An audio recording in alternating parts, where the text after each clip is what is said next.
А среди ваших знакомых есть такой человек, который всегда носит одну и ту же одежду, ходит долгие годы с одной и той же сумкой, ни с кем не общается и ведет себя достаточно странно.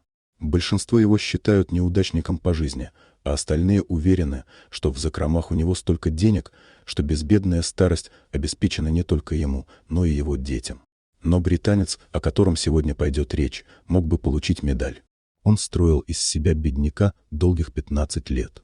Никому даже и в голову не могло прийти, что он сколотил миллионное состояние. Как у него это получилось?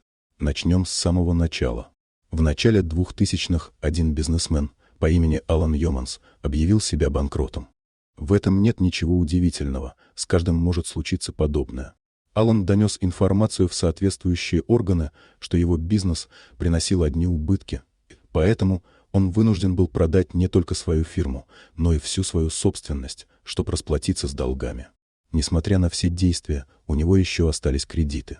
Алан утверждал, что денег ему хватало только на удовлетворение самых необходимых потребностей.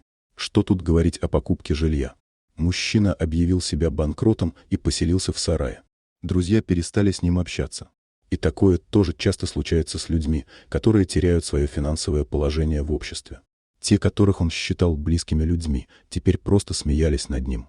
Его теперешнее жилище ранее было коровником. Денег Алану хватило только на самую дешевую обшивку. Ремонтные работы он делал своими руками. Крыша была также в непригодном состоянии. Сплетни и шутки со стороны соседей его совсем не донимали.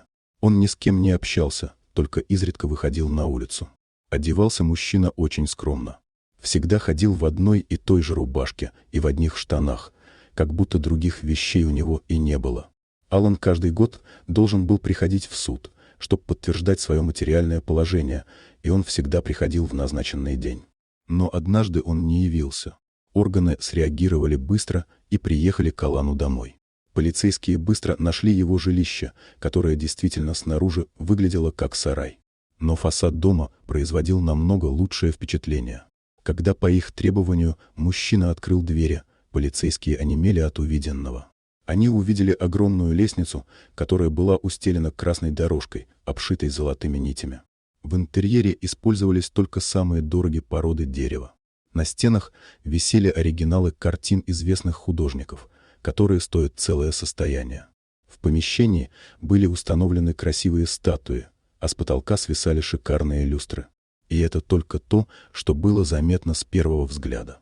Жилище вмещало 6 спальных комнат, большую библиотеку, которая включала в себя дорогие экземпляры книг, тренажерный зал, гостевые комнаты. Место нашлось и для бассейна, и даже для танцпола. Зачем он ему, конечно, непонятно. Может быть, он, чтобы скрасить свое одиночество, устраивал вечеринки для себя одного. Украшали жилище коллекционные статуэтки, старинная мебель, дорогие вазы. Но и это не являлось самым главным. Одна из его картин скрывала потайную дверь, за которой располагался большой сад, где британец выращивал запрещенное растение на продажу. Вот каким образом ему удалось скопить целое состояние. От реализации данных растений Алан заработал $2 миллиона и скрывал свою деятельность на протяжении 15 лет. Дорогие друзья, если вам понравилось видео, поставьте лайк, а также подписывайтесь на канал, где найдете еще много интересного.